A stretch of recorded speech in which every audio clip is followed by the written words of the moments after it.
Hello and welcome. It's This Is Going Well, I Think, with David Cooper. I'm David Cooper. It's This Is Going Well, I Think, the show where no one's listening, no one cares, the show where every episode's the last episode. Today, Therapy Thursdays on a Thursday? You heard that right. We've got therapist, social worker, and friend Gary Direnfeld here to talk about, well, not therapy at all, his recent colonoscopy. This should be a treat. Are you ready to dive up? Get it? Up? Because it's his butt and a colonoscopy. And a colonoscopy goes up your butt, so we're diving up instead of diving in.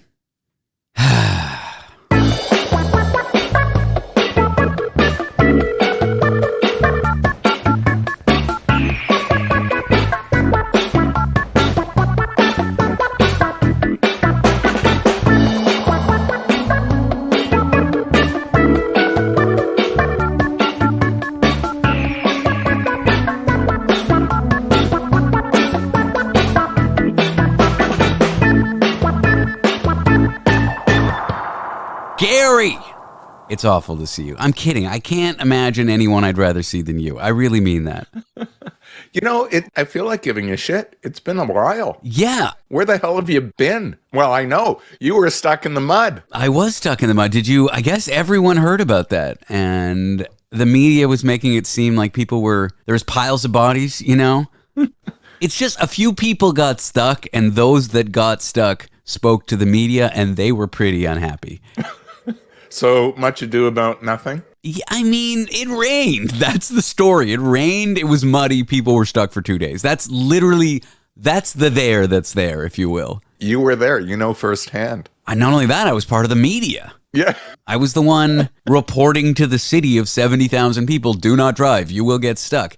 We were the only, so there's no cell reception really, although they did install cell repeaters by day 2 so that people could actually call their nannies and say, hey, our kids, we're going to be late. Yeah, maybe he arranged for some childcare for those hippies that left their kids behind. But there was no media, there's no television, there's no access to information. So the radio station, which, let's be honest, people aren't always listening to. We like to think that they are, but they aren't. There's one radio station for the city.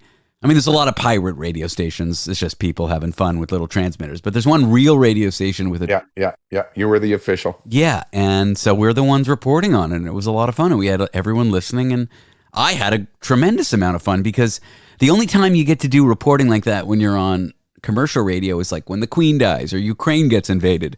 The only time it's like everyone's listening with you for the information is when something horrible happens. Yeah, you were the source. If they didn't tune in, they wouldn't really know what was going on. And you can say whatever you want. Like I pretended to be a character named Butthole Steve who got stuck in the mud. And I was like, don't be like Butthole Steve. I got stuck in the... Like, it's such surreal, weird radio combined with there being an emergency. There's nothing like it, and it was a lot of fun. I had a lot of fun. But, yeah, some people's tents got flooded, and they got a little cold. And that's camping. Exactly. That's camping in Canada, anyways. I mean... The single biggest fear... So you couldn't really drive, but if you did drive maybe a quarter mile with heavy-duty four-wheel machinery, you could kind of do it. It's just you would rip up the desert floor, and that's a protected park, so that was another issue, like doing damage to nature. Okay. But the biggest fear was pumping the porta potties, because if those start overflowing, that's a sanitation crisis. Oh, God. 70,000 people without access to toilets is a sanitation crisis. That's true. But they had the trucks there, so they made the decision to rip up the desert floor and repair it using a bulldozer and shovels. And well, you're one crisis versus the other, which is the worst, and let's, hope for the best. Damaging the desert floor is repairable. They've already done it, but they made the choice to pump the toilets. But from the event to the pavement, the road pavement is 5 miles. And so those trucks could not have gotten out. So the fear was if it keeps raining, the trucks are going to fill up. But we were like, that was 7 days of rain. It rained for 2 days. So up to your ears and shit. That was the only legitimate fear, that there would be a sanitation crisis. Oh. And that's why FEMA was contacted. And then that made national news, like FEMA's getting involved. It's like, no, they just called FEMA to say, hey, if it doesn't stop raining for 7 days, we are going to need help.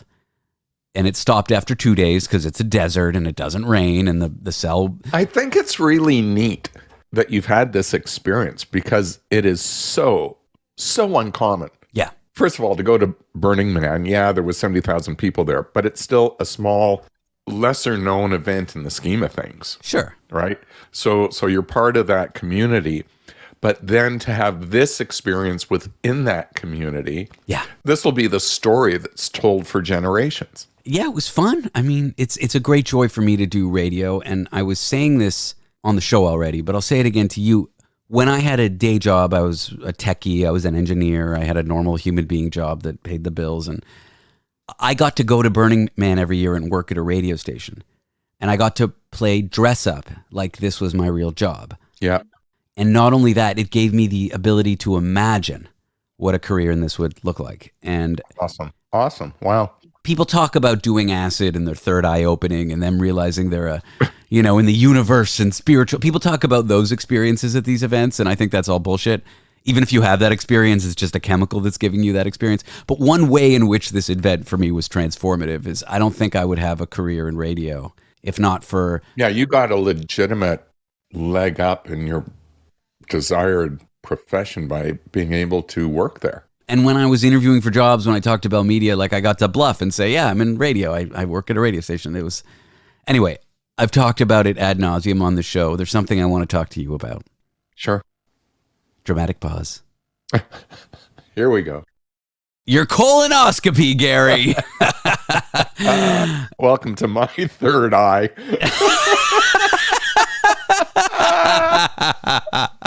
Oh man, that was what is it in hockey? That was an assist, or it was like a slam dunk where someone lays up the ball and then the other person Honestly, thanks. puts it through the fucking net. Thanks, David. Gary, that was, oh my God. Oh, yeah. I'm proud to have been a part of that moment, and yet I'm insanely jealous because that might have been the funniest thing I've ever participated in.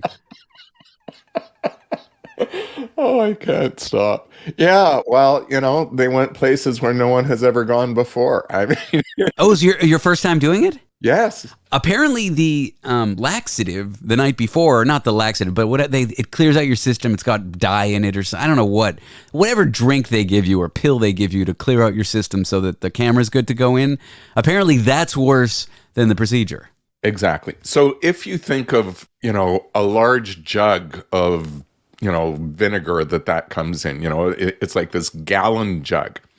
You go to the drugstore, you buy that jug. There's no water in it, but it's kind of like Metamucil, A powder, like Gatorade powder. a powder. Yeah, in the bottom of it. You fill it up the morning of or the night before. You stick it in the fridge because apparently it tastes better cold than room temperature. You take 3 laxatives at noon. I took the whole day off on Tuesday because I didn't know when I'd be shitting myself, right? Are you flirting with me? This is it. You take 3 laxatives at noon, and then you start this drink at roughly 6 p.m. And you take 1 full glass of this clear liquid that you've mixed up and stuck in the fridge. Take 1 glass every 10 minutes. And you know what? After 6 of those glasses, I was freezing. I had reduced my core temperature. I had to put a sweatshirt on. An hour into this, those laxatives, I didn't go to the can. The first 5-6 downings of this liquid, I didn't go to the can. And I'm there thinking, it may not work. Oh, it works.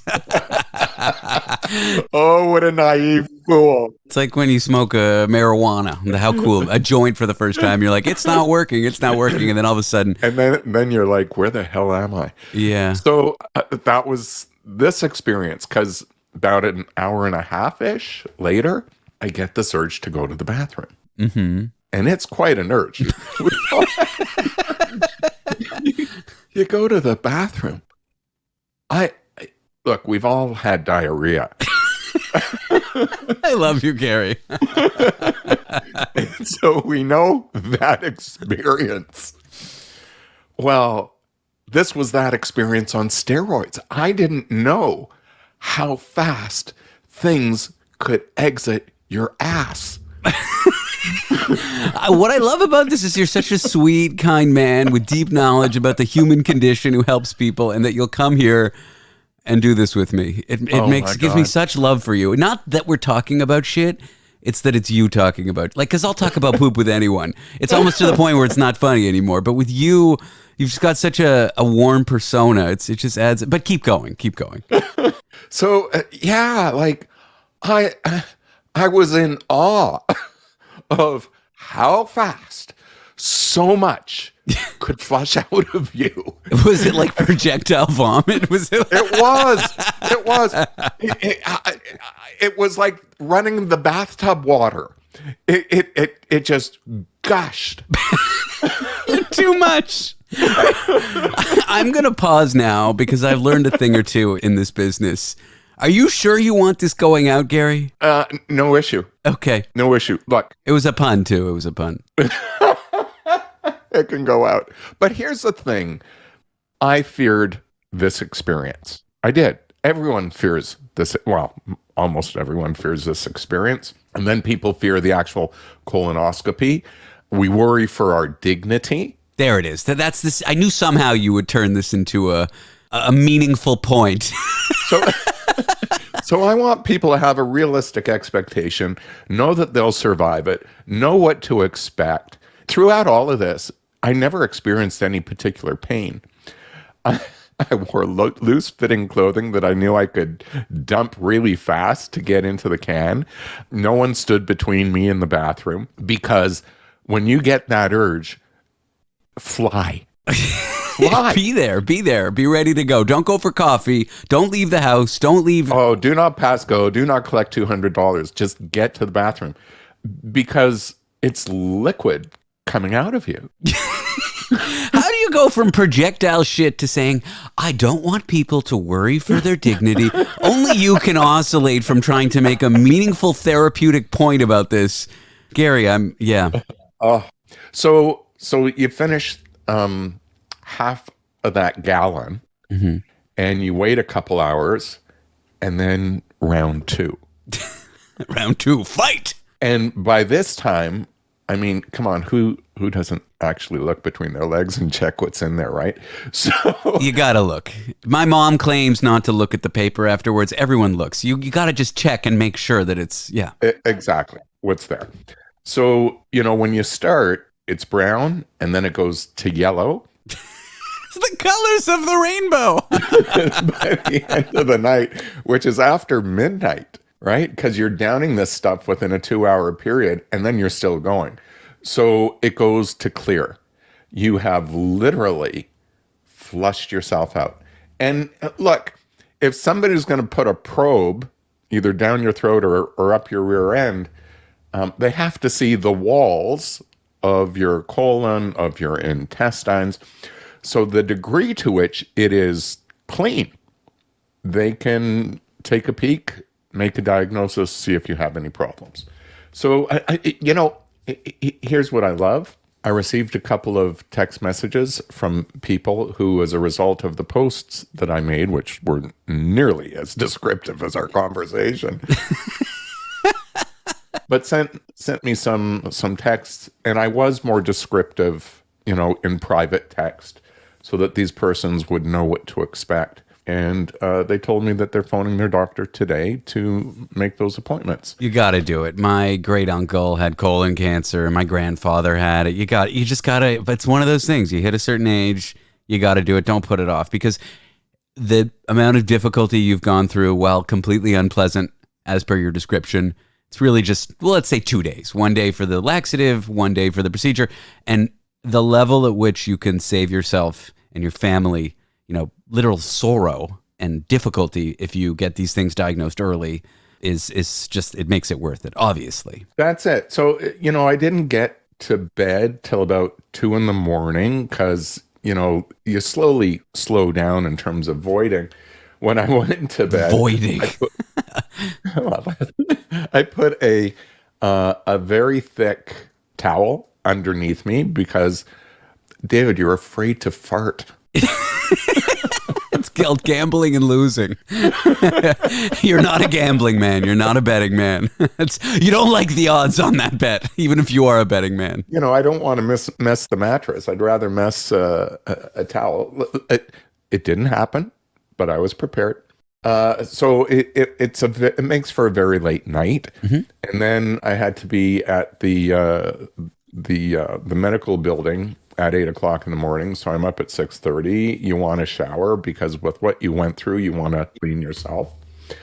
Did that, got to the place, and again, you worry for your dignity.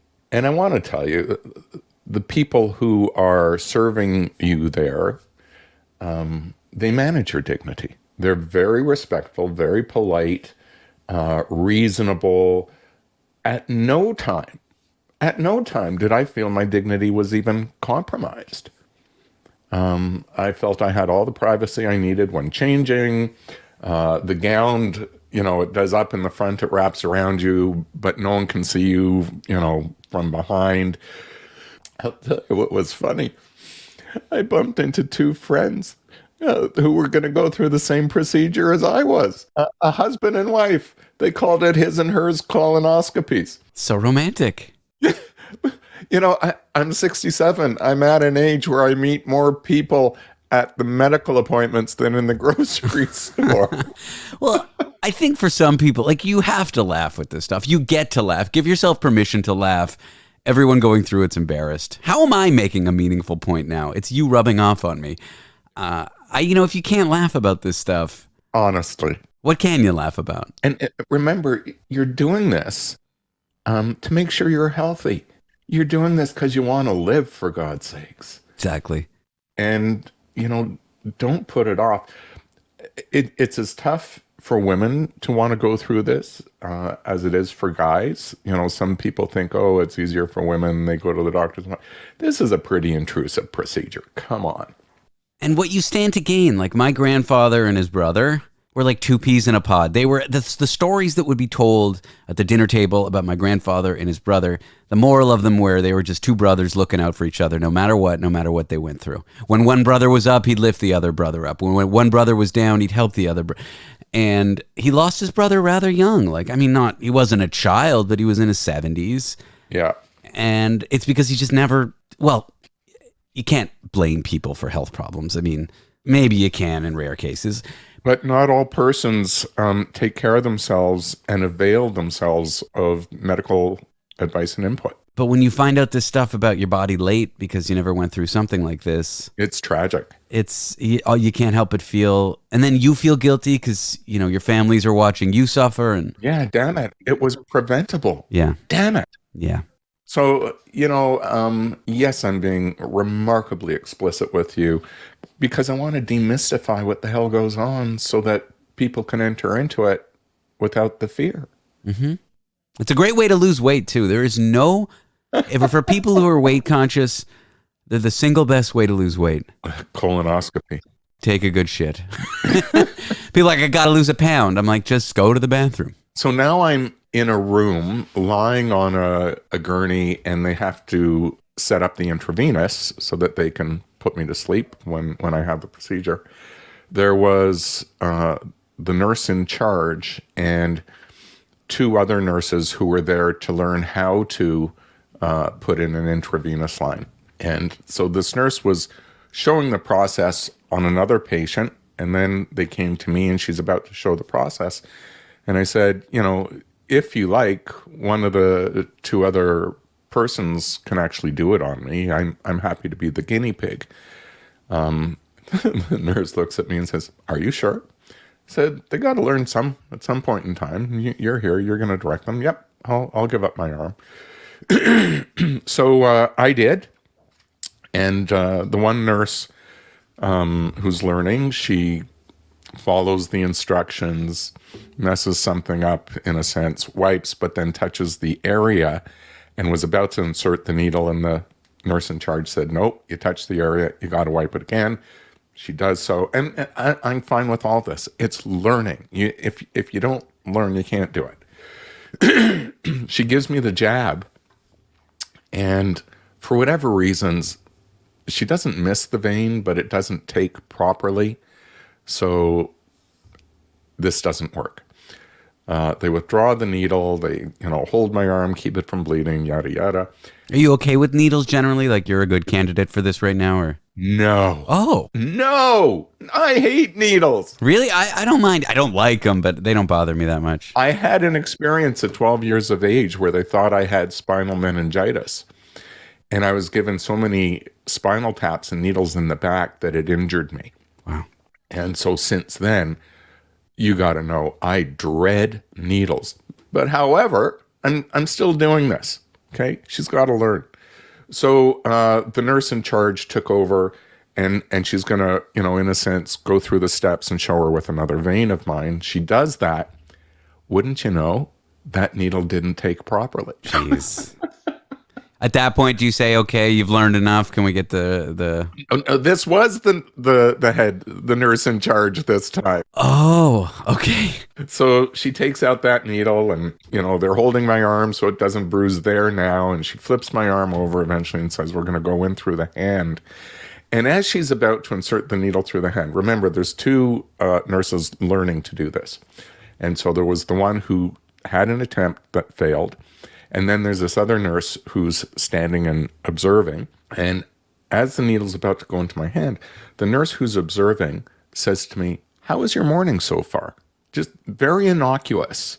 Yeah. And with a kind look on her face, I turned and I looked to her and I said, it's actually kind of you to try and distract me at this moment. Sure. I knew what she was doing. Yeah. And a smile came on her face saying, yeah, I was trying to distract you, but, and a smile came on my face, and I went back to watching. And that went well. So they're taping up my arm, setting up the intravenous.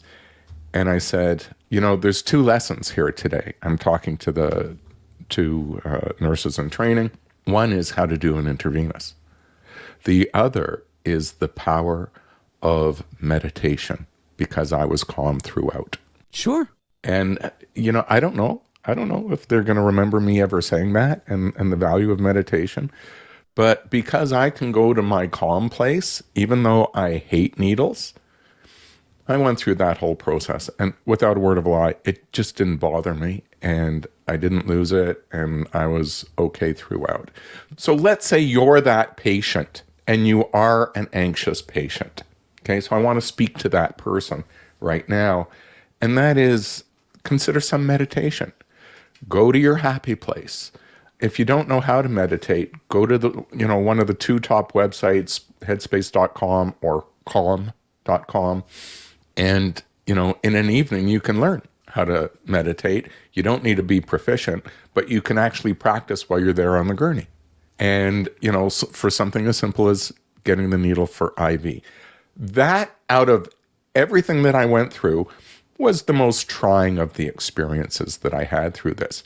Once that needle is in, you get taken to the room where they're going to do the procedure.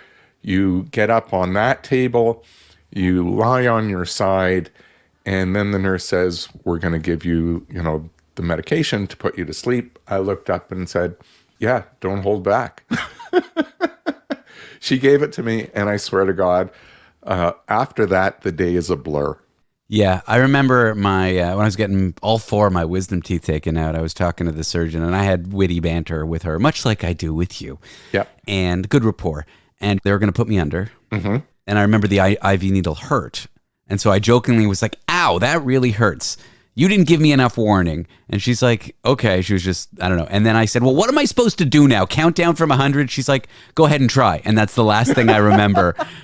Oh, no, I think I said one. I was like angrily going like 100, 99, and then nothing. I woke up and my wisdom teeth were out and I was smiling. On the way home, I apparently told my wife 5 different times about my experience with the IV.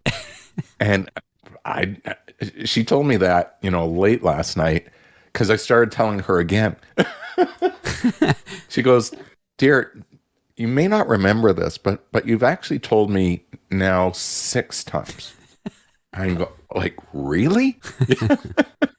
There's a sleeping medication called Ambien. Yep. It's insane, the numbers, but like 1 in 12, 1 in 15. And I don't know how this drug's on the market because a very high number, maybe as high as 5%. I'm just pulling that number out, so don't sue me, Ambien, or whatever company makes it. Yeah. But they don't go to sleep and they start hallucinating and they have no memory of it. They call it seeing the Ambien walrus. Oh, wow. I was prescribed it. I took it once, and that night I called Miranda and I was just saying loopy stuff like, the walls are spinning.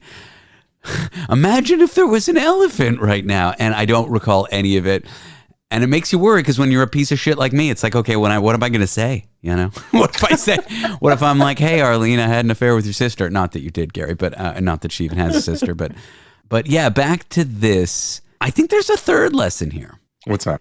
And I learned this lesson from you when you were dealing with your heart stuff.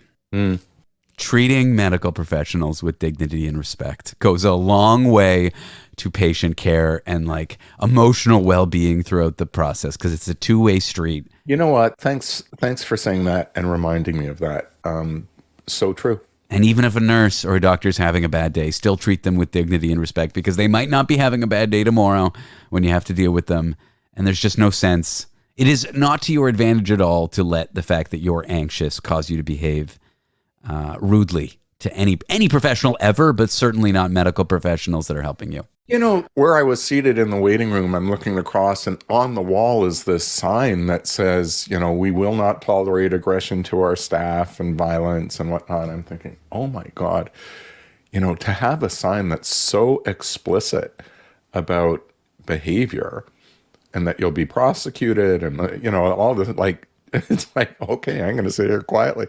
But it speaks to the experiences in a medical setting from some people where they have to put up a sign to remind you to just be civil.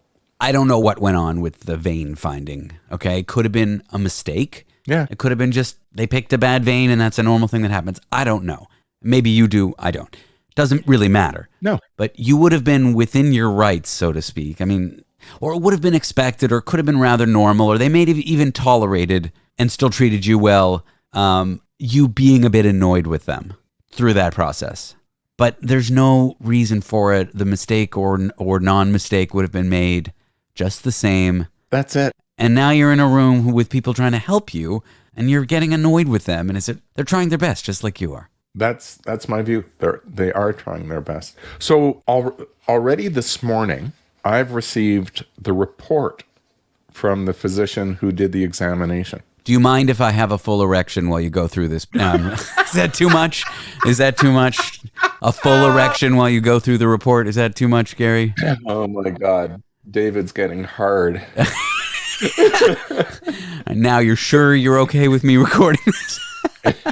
All right. No. I have no idea what a report like this looks like. I once got a report and it told me I had syphilis. Turned out to be a false positive. Oh, wow. That scary. Yeah, that was a fun one because Miranda thought maybe I'd picked it up in a bordello or something. I hadn't. So, you know, here's the thing. First of all, apparently I'm pretty normal. Good. I did have a grade A esophagitis. So my esophagus has some really, really, really tiny lesions, which makes sense because I have GERD, the gastroesophageal reflux, blah, blah, blah, blah, that I take a pill once a day, the magnesium, whatever it's called. You get heartburn too much. Thank you. So that I have that on my esophagus isn't surprising.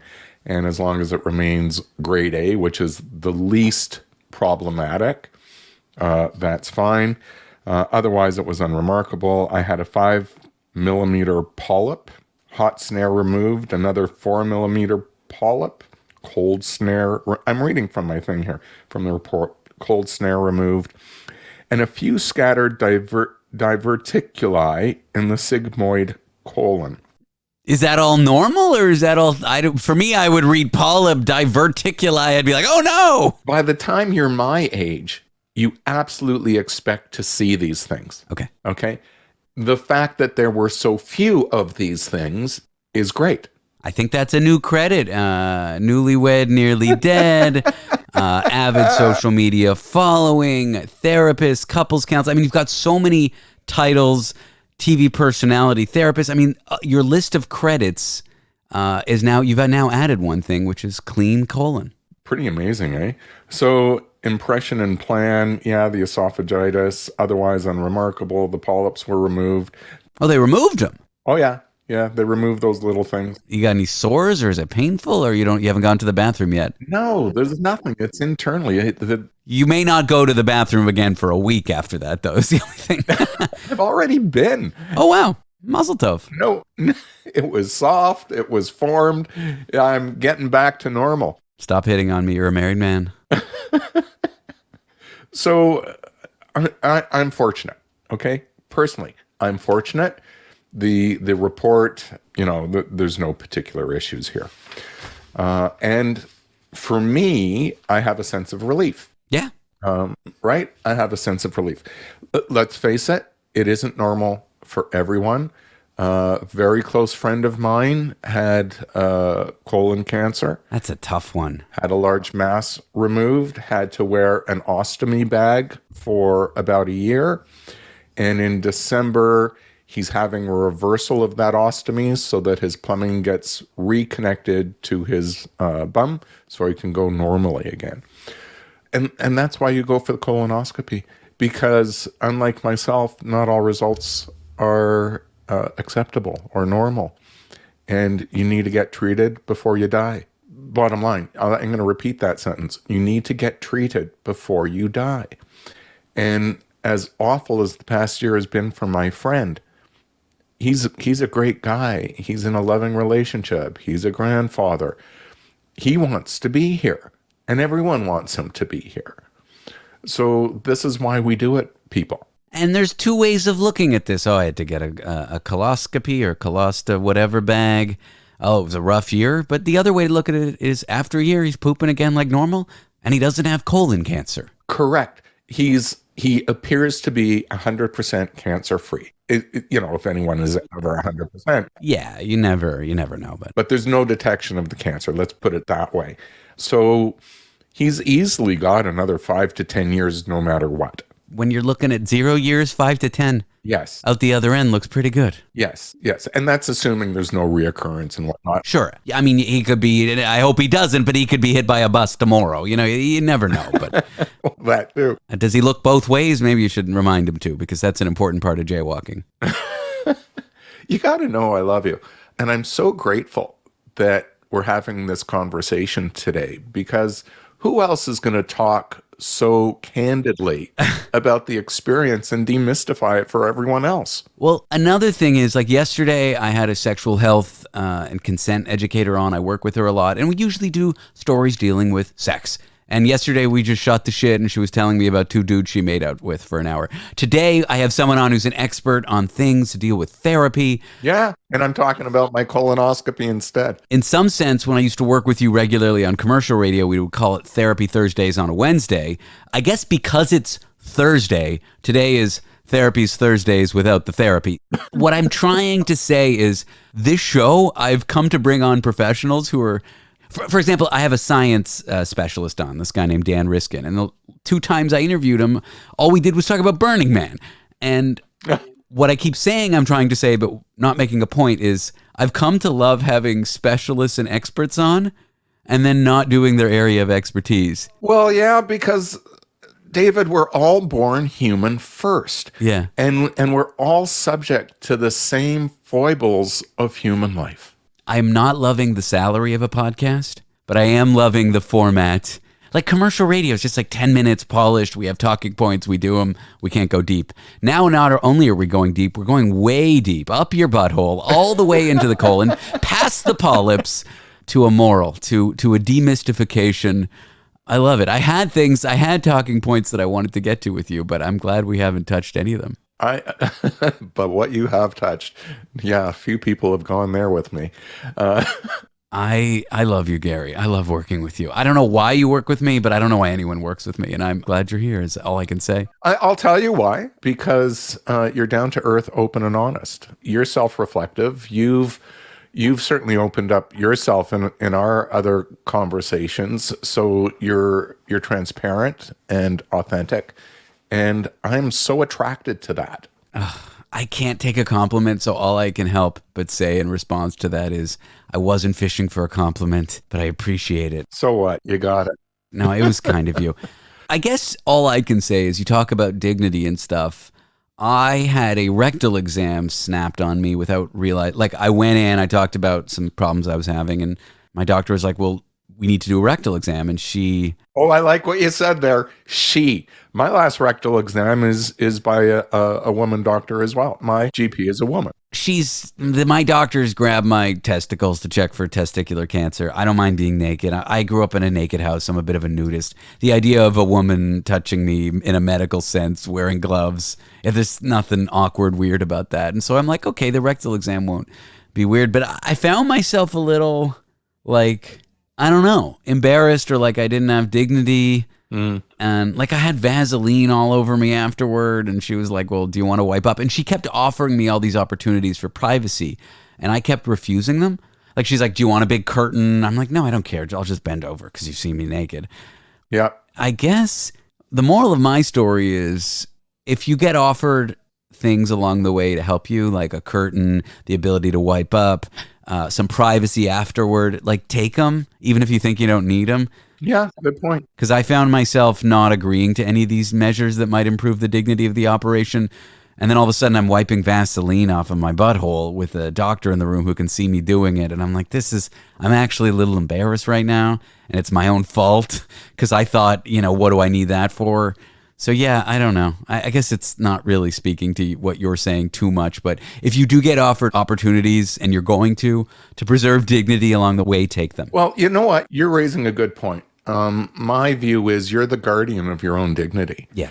And so if at any point you don't feel, in a sense, safe, or your dignity is being managed in a way that makes you comfortable, speak up. Do speak up. It's not to say that it can't happen. It can. Speak up. Again, not rude, not from a place of rude or anger, but from a place of, your feeling and what you need. Excuse me, I'm just not feeling comfortable with this. Can I have some privacy, please? Yeah, I should have taken my doctor up on it. There's one more thing I want to cover. There's someone who I know has listened to the podcast that I've done with you, a very special someone, and I want to give her a shout out. And that person is Gary's mother. I hope she's listening right now. Be well. And I know she'll be proud of you.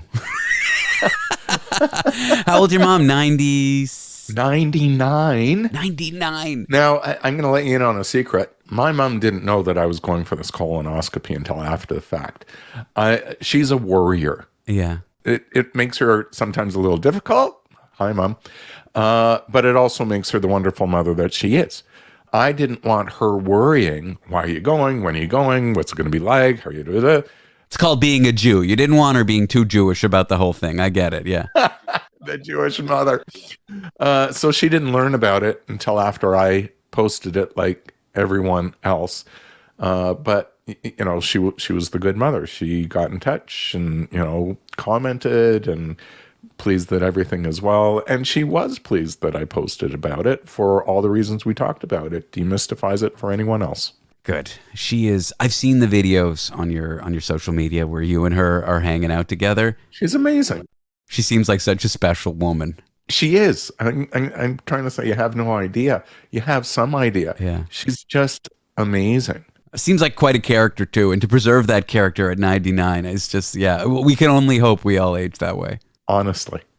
All right. Well, shout out to Gary's mother, who I'm sure will listen to all of this. Thanks for that shout out on her behalf. Well, I was trying to do it to be funny, like, the idea that your mother would listen to this, but then I realized your mom's a very lovely, supportive woman. She's probably going to listen to this and not think anything of it. Exactly. Well, look, here's what she's going to be thinking of it. My son's okay. Yeah. Right. And if I wasn't okay, she'd be thinking, Gary, what are you going to do? And she'd be there with me every step in the way, being supportive, which is all we want. Gary, I love you, buddy. I think we should wrap it up there. And by up, I mean way up, way up. The sphincter, butthole. brown wink. I don't know. Third eye. Bend over. I think I know you. Gary, it's great to see you. I hope you come back sooner. I feel like I haven't talked to you in a couple months. I don't think it's been I think it's been a couple of months. That's why I was wondering how you're doing. You're coming back on this show in 2 weeks. Good. I'm doing well. Good. Gary, thanks for your time. All the best.